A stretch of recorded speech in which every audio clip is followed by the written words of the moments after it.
Okey, Assalamualaikum, semua murid. Cikgu harap, murid-murid berada dekat dalam keadaan sihat sejahtera dalam musim, PKP ini, Jadi, pada hari ini kita akan habiskan tajuk tenaga. Jadi kamu, dalam tajuk tenaga, apa yang kamu perlu tahu adalah sumber tenaga, bentuk-bentuk tenaga, perubahan bentuk tenaga, tenaga yang boleh diperbaharui dan tenaga yang tidak boleh diperbaharui. Okey. Okey, yang pertama, apa yang kita tahu, apa yang perlu kita tahu dengan tenaga. Tenaga ialah keupayaan untuk melakukan kerja. Okey, itu kamu kena tahulah. Okey, sumber tenaga. Hari tu kita dapat nota banyak sumber tenaga. Contohnya, yang paling utama adalah matahari, angin, air, biojisim. Okey, biojisim ini adalah hasil daripada haiwan dan tumbuhan. Contohnya adalah arang kayu, kayu bukan arang batu arang kayu, sistem organik dan najis haiwan. Okey, bahan api fosil. Bahan api fosil contohnya petroleum, gas asli dan arang batu. Seterusnya makanan, nuklear dan juga bateri. Okey, ini adalah sumber tenaga. Seterusnya bentuk-bentuk tenaga. Okey, apa bentuk tenaga? Kalau kamu tengok dekat sini, gambar ni apa yang kamu nampak? Tenaga apa yang ada? Okey, tenaga suria. Okey, tenaga suria dibebaskan daripada matahari, memberi tenaga cahaya dan tenaga haba. Seterusnya, tenaga suria juga boleh menjana tenaga elektrik. Seterusnya, berdasarkan gambar. Ini adalah tenaga apa? Okey, tenaga cahaya. Okey, tenaga cahaya dapat dihasilkan daripada tenaga elektrik, tenaga suria dan juga tenaga kimia. Okey, membolehkan kita melihat objek. Okey. Ya, gambar ini. Saya tukar pula dengan ini. Okey, apa bentuk tenaga? Okey, tenaga haba. Tenaga haba dibebaskan oleh objek yang panas. Ya, daripada gambar yang tersebut. Apakah yang kamu fikirkan? Tenaga apa yang ada dalam ketiga-tiga bentuk objek ini? Okey, ini adalah tenaga kimia. Okey, tenaga kimia boleh didapati dalam bahan api fosil, makanan juga tenaga kimia, biojisim dan juga bateri. Kita juga ada tenaga kimia. Okey, tenaga kinetik. Apakah yang dimaksudkan dengan tenaga kinetik? Okey, tenaga kinetik adalah tenaga yang ada pada objek yang bergerak. Apa-apa sahaja objek yang bergerak. Okey, contoh bola yang melantun. Okey, bola yang melantun. Tapi kalau bola tu tak bergerak, tak adalah tenaga kinetik. Burung yang sedang terbang. Okey, dia bergerak. Pergerakan ada tenaga kinetik. Kuda yang sedang berlari. Okey, ada tenaga kinetik. Okey, fikirkan dekat rumah apa yang ada tenaga kinetik. Okey, kipas. Contoh dekat rumah, kipas yang sedang berpusing ada tenaga kinetik. Seterusnya, okey, berdasarkan gambar, apa yang kamu boleh fikirkan tenaga apa?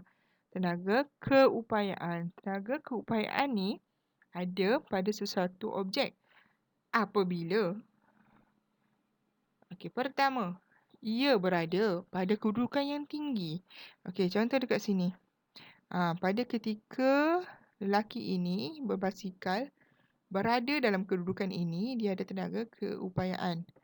Okey, pada batu yang berada di atas bukit ini, dia ada tenaga keupayaan. Okey, ini kedudukanlah. Okey, selain itu, dimampatkan. Bila objek itu sedang dimampatkan, contohnya spring ni, dia sedang dimampatkan. Okey, ketika mampat tu, dia ada tenaga keupayaan. Satu lagi adalah diregangkan. Ketika objek itu sedang diregang. Okey, pada ketika itu, dia ada tenaga keupayaan. Okey, seterusnya tenaga bunyi, iaitu tenaga yang dihasilkan apabila objek yang bergetar. Okey, contohnya telefon yang berdering dan juga drum yang dipukul. Okey, walaupun kita kadang-kadang kita tak sedar ada getaran. Walau perlahan, mungkin perlahanlah ikut bunyi yang perlahan, getarannya mungkin perlahan. Seterusnya, berdasarkan gambar, apa yang kamu fikirkan? Ini adalah tenaga elektrik. Tenaga elektrik dibawa oleh arus yang mengalir.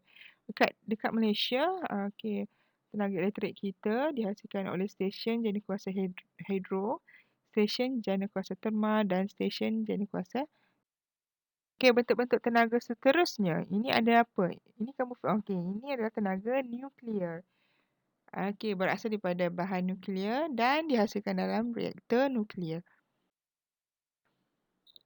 Seterusnya, tajuk yang lain, perubahan bentuk tenaga. Tenaga tadi berubah-ubah, boleh berubah-ubah.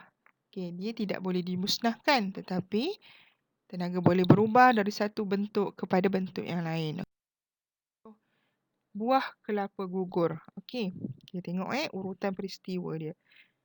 Pada ketika ini, buah kelapa berada di atas pokok, tergantung di atas pokok.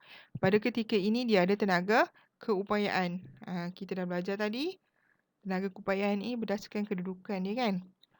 Dia ada tergantung kat sini, dia ada tenaga keupayaan. Kemudian dia jatuh. Pergerakan. Bila ada pergerakan, dia ada tenaga kinetik. Tenaga kinetik. Daripada keupayaan berubah kepada tenaga kinetik. Anak panah ini mewakili berubah kepada. Kena letak anak panah ni jangan terbalik pula. Berubah kepada tenaga kinetik. Seterusnya berubah kepada tenaga bunyi. Sebab bila dia jatuh sampai ke tanah, dia mengeluarkan bunyi. Jadi ini adalah perubahan tenaga yang berlaku apabila buah kelapa gugur. Seterusnya panel solar. Apa perubahan yang berlaku? Kita tengok apa punca dia. Dari mana? Apa sumber dia? Tenaga suria. Mula-mula tenaga suria.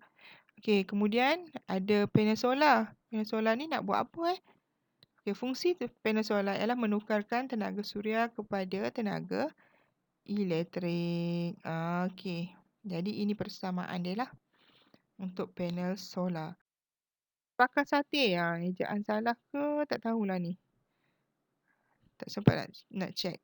Bakar sate. Seperti yang kita tahu, sate ataupun makanan ini ada tenaga apa?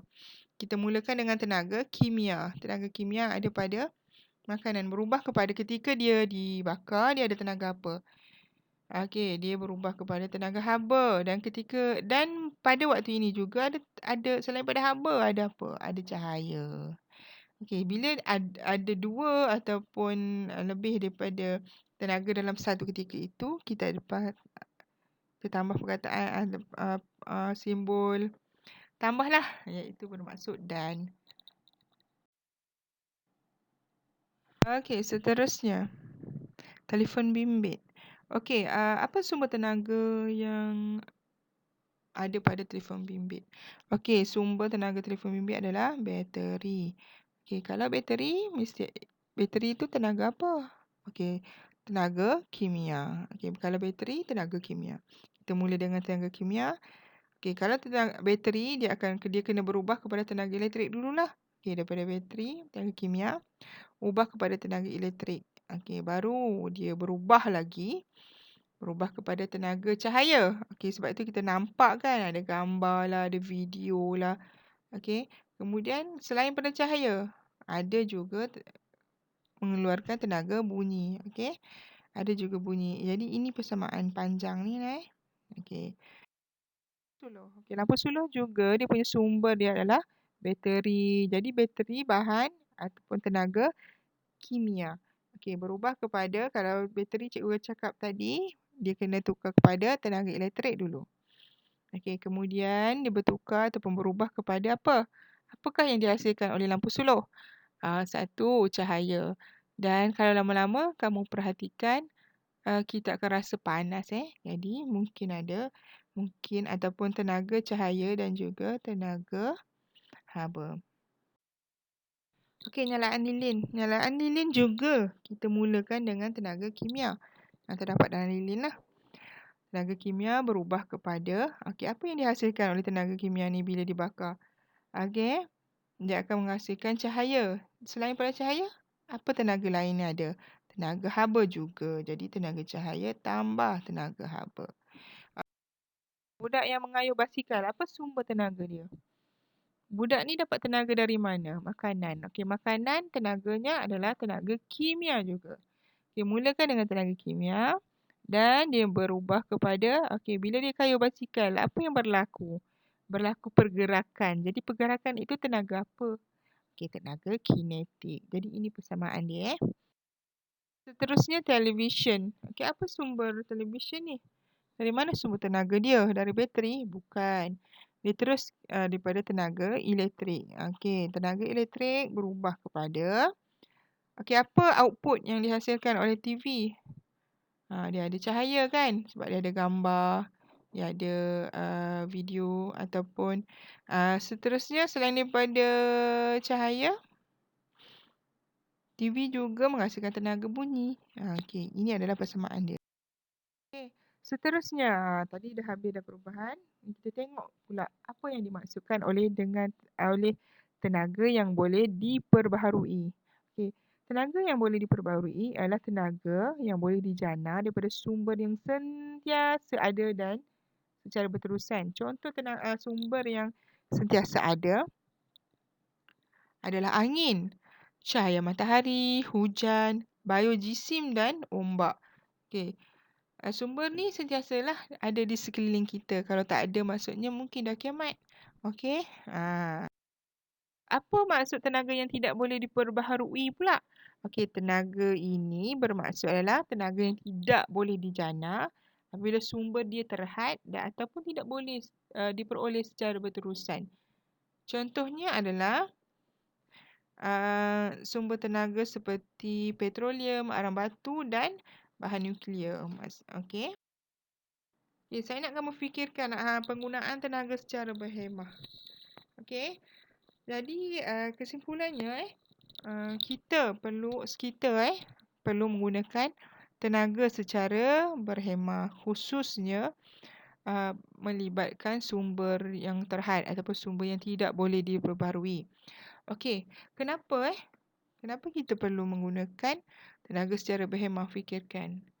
Okey, salah satunya mungkin adalah kita nak elakkan kekurangan bekalan pada suatu hari nanti. Contohnya petroleum mungkin akan habis dekat Malaysia ni. Kena cari tempat lain juga. Okey, kat tempat lain tak tahulah dekat mana. Okey, kemudian kena fikirkan bagaimana kita boleh menggunakan tenaga secara berhemah. Peranan kita sebagai murid. Apa yang kita boleh buat untuk menggunakan tenaga secara berhemah? Contohnya apa? Bila kita tak nak guna kipas, tak nak tengok TV, kita boleh tutup suis dulu. Jangan tinggal sahaja. Mentang-mentang kita tak bayar bil, kita biar sahaja. Okey? Kita juga boleh, selain daripada tu apa? Okey, penggunaan penghawa dingin. Jangan guna suhu yang terlalu rendah, iaitu sangat sejuk lah. Kita boleh guna suhu yang yang optimum, contohnya 24 darjah Celsius. Tinggi sikit, sejuk, tapi ambil masa lama sikitlah untuk sejukkan bilik tu Okey. Okey, sekian. Saya harap kamu faham. Okey, tajuk tenaga. Okey. Sekian, terima kasih.